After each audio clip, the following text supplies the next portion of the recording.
banyak sejarah kekerasan ya. Bayangin aja, cucunya Nabi Muhammad dibunuh sama orang Islam sendiri, dibantai sama orang Islam sendiri. Pernah dengar sejarah itu nggak? Belum. Wah panjang itu, panjang deh. Jadi artinya bahwa pertengkaran antar umat Islam itu sudah dimulai sejak Nabi Muhammad meninggal dunia. Pada detik pertama sudah pecah kongsi. Persatuan umat Islam sudah pecah kongsi pada detik pertama Nabi meninggal dunia, sampai 3 hari Nabi tidak ada yang mengkafani. Ya, 3 hari, betul? Ya, 3 hari. Apa yang terjadi? Mereka rapat di Saqifah Bani Sa'diyah, berebut khilafah. Dan hasilnya apa? Abu Bakarnya mati diracun, Umarnya mati dicubles, Utsman mati dibacok, Ali diinjek-injek, anaknya Husain dipenggal kepalanya buat bal-balan. Yang pasti Nabi Muhammad itu punya cucu, cucunya itu dibantai. Ya, dari menantunya dibantai, Sayyidina Ali, anaknya Sayyidina Ali dibantai, cucu-cucunya diracun, dibantai, diracun, pokoknya semua tragedi pembunuhan. Ya. Makanya ada yang nggak mau ikut-ikut, akhirnya mereka lebih ke spiritual. Ya, ada yang mereka yang merebut kekuasaan, pada itu ya kaum rasional itu mereka akhirnya berkuasa sampai dinasti Ottoman itu. Ya, sampai akhirnya mereka ngerebut Konstantinopel 1453. Jadi Istanbul sekarang. Iya, jadi Istanbul. Terus sampai akhirnya mereka runtuh tahun 1923. Nah itu kalau kita dari kacamata spiritual ya yang kaum rasional yang salah, dari kacamata rasional yang kaum spiritual yang salah. Tapi kalau pada dasarnya dengan adanya pembantaian, pembunuhan sadis terhadap keluarga Nabi Muhammad itu akhirnya menyebabkan keluarga Nabi Muhammad itu menyebar. Tapi dulu menyebarkan Islam lewat pedang. Mana Islam menyebarkan Islam lewat pedang? Tunjukkan sama saya mana Islam menyebarkan lewat pedang. Kalau seandainya ada orang Nasrani, Yahudi, semua orang kafir yang mengatakan kepada Anda Islam dikembangkan, diekspansi dengan propaganda, katakan iya. Memang iya. Tapi dulu menyebarkan Islam lewat pedang. Mana Islam menyebarkan Islam lewat pedang? Tunjukkan sama saya mana Islam menyebarkan lewat pedang. Mana Islam menyebarkan Islam lewat pedang? Tunjukkan sama saya mana Islam menyebarkan lewat pedang. Subhanallah, semalam ada yang bertanya pada saya di Kalibata City waktu saya ngisi taklim di sana. Ustadz, bagaimana pendapat Ustadz bila ada orang-orang Nasrani yang mengatakan Islam itu diekspansi dengan pertumpahan darah, dengan jihad? Itu subhanallah, saya bicara hampir 45 menit mungkin hanya menjawab pertanyaan ini. Waktu itu saya bilang, kalau seandainya ada orang Nasrani, Yahudi, semua orang kafir yang mengatakan kepada Anda Islam dikembangkan, diekspansi dengan propaganda, katakan iya. Memang iya. Karena banyak orang Islam, subhanallah, kayak orang yang ketakutan kalau dikatakan Islam itu disebarkan dengan pedang. Saya katakan ikhwas sekalian, memang Islam dikembangkan dengan pedang. Jihad itu dikumandangkan memang dari dulu. Ada pengembangan Islam dengan dakwah, ada pengembangan Islam dengan pedang. Maka kerusakan budaya di Arab tidak mungkin akan kembali pulih dalam waktu dekat. Jangan harap martabat bangsa Arab akan pulih 50 tahun akan datang. Sekarang ini bangsa Arab asfalis safilin. Di mata dunia tidak terhormat sama sekali. Di mata dunia bangsa Arab bangsa yang dianggap biadab. Tidak ada hukum, tidak ada hak asasi manusia, tidak ada ukhuwah Islamiyah maupun watoniyah, tidak ada. Semua menggunakan senjata kekerasan. Nyawa sangat murah, membunuh sangat murah. Pada Islamnya sama ahli sunnah jamaah, sama ahli sunnah jamaah itu kebanyakan. Syiah cuma sedikit Syiah.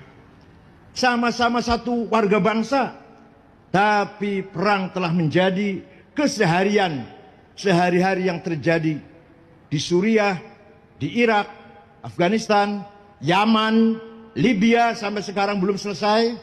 Mesir lumayan, Tunis lebih baik, tapi jangan harap mereka akan mampu kembali membangun martabatnya selama 50 tahun.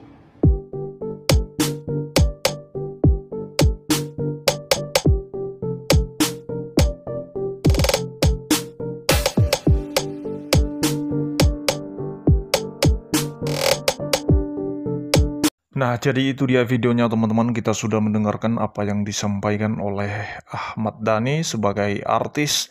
Dia menjelaskan dan juga dalam penjelasannya itu tentu saja dia menyadari bagaimana masa kelamnya secara agama yang dia yakini. Bagaimana dia menjelaskan tadi tentang sejarah nabinya dan keluarganya, di mana ada orang-orang yang melakukan pembantaian terhadap keluarga Nabi yang dia yakini, yang dia imani. Nah, teman-teman, ini merupakan suatu kejujuran dan supaya kita bisa melihat bagaimana masa kelamnya sejarah yang diyakini oleh Ahmad Dhani ini. Dan bukan hanya Ahmad Dhani yang bisa menjelaskan tentang sejarah itu. Dan juga seperti almarhum Kiai Biasakur ya, ada beberapa video yang cukup mengedukasi, yang cukup membuka wawasan dan pengetahuan kita tentang bagaimana sejarah agama yang mereka yakini. Nah, teman-teman, mereka jujur dan mereka menceritakan apa adanya yang terjadi di masa lampau ya, tentang sejarah agama mereka. Dan ada banyak orang atau kelompok-kelompok tertentu yang membenci mereka yang jujur dengan sejarah agama mereka sendiri. Seperti Kiai Biasakur itu ada banyak para polemikus muslim khususnya yang menentang penjelasan Kiai Biasakur kemarin. Dan kita bisa melihat dari video tadi ada juga yang disampaikan oleh Ustadz Abdul Somad ketika ada salah satu pertanyaan dari jemaahnya itu teman-teman menanyakan tentang penyebaran Islam ya, dan Ustadz Abdul Somad membantah atau mungkin saja dia tidak setuju dengan hal itu, sehingga dia mengatakan di mana ayatnya bahwa Islam disebarkan dengan pedang. Dan berbeda dengan Ustadz Khalid Basalamah ya, dia mengatakan bahwa kalau ada orang Nasrani atau mungkin Kristen yang dia maksud, kalau mengatakan bahwa Islam disebarkan dengan pedang, maka katakan dia menurut Ustadz Khalid Basalamah ini. Nah, karena memang dari dulu itu suara untuk jihad itu sudah disuarakan ya, artinya bahwa sudah dari dulu memang ada penyebaran agama dengan pedang. Nah, itu teman-teman yang mungkin sampai saat ini ada kelompok-kelompok tertentu ya. Ada kelompok-kelompok tertentu yang mengamalkan apa yang disampaikan oleh Ustadz Khalid Basalamah itu, bahwa memang harus disebarkan dengan pedang tentang agama itu. Ada yang disebarkan dengan dakwah, ada yang disebarkan dengan pedang.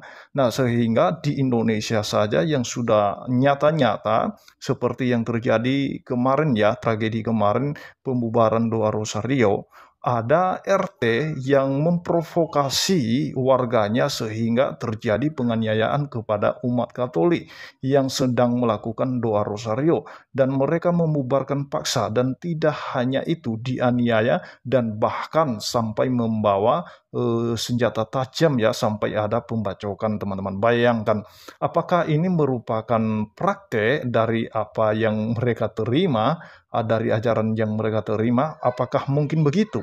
Nah, tentu saja yang selama ini yang kita dengarkan dari beberapa kiai, dari beberapa ulama yang toleransi dengan agama lain, mereka mengatakan bahwa ya Islam itu agama damai. Nah, Islam itu agama damai, tidak pernah membenci agama lain. Nah, jadi teman-teman, memang tidak semua ya, tidak semua saudara-saudara kita muslim melakukan hal yang sama atau intoleran, tetapi ada juga mereka yang sangat toleransi dengan umat lain, agama lain, golongan lain. Tetapi khususnya yang kelompok-kelompok tertentu, tentu saja mereka menerima pengajaran yang mungkin ceramah-ceramah atau efek ceramah-ceramah dari beberapa oknum ustadz yang memang cukup radikal yang menurut saya, sehingga terjadi yang namanya kekerasan atau anarkis terhadap agama lain. Seperti Ustadz Basalamah kemarin itu sampai ditolak dia di masjid ya, karena diduga bahwa ceramahnya itu memang bernuansa provokasi, sehingga kemarin ada kelompok Banser itu ya menolak dan sampai terjadi yang namanya keributan, kericuhan dalam masjid karena mereka tidak terima kalau Ustadz Basalama ini ceramah di situ karena mereka menilai bahwa ceramah Ustadz Basalama itu adalah ujaran kebencian dan menyampaikan bagaimana sentimennya terhadap kelompok lain, golongan lain, dan juga agama yang lain. Nah, teman-teman, itu yang perlu kita waspadai.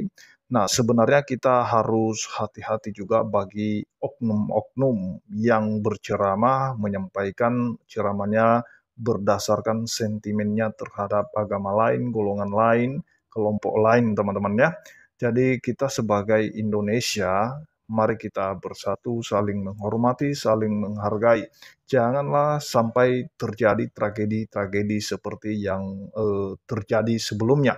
Jika kita mau membuktikan bahwa agama kita adalah agama damai, maka kita membuktikannya dengan membawa damai tanpa mengganggu agama orang lain, ibadah orang lain, tanpa membubarkan ibadah orang lain, tanpa mengusik keyakinan orang lain.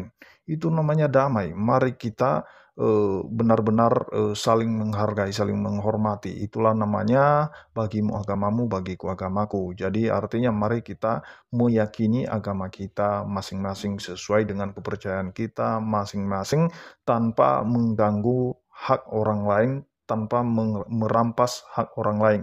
Karena peribadatan itu merupakan hak kita sebagai warga Indonesia ya. Karena itu sudah diatur dalam Undang-Undang Dasar 1945.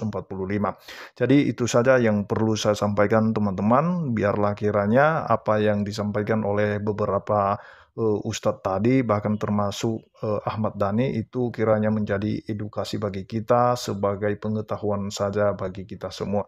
Terima kasih, Tuhan Yesus memberkati kita semua. Shalom.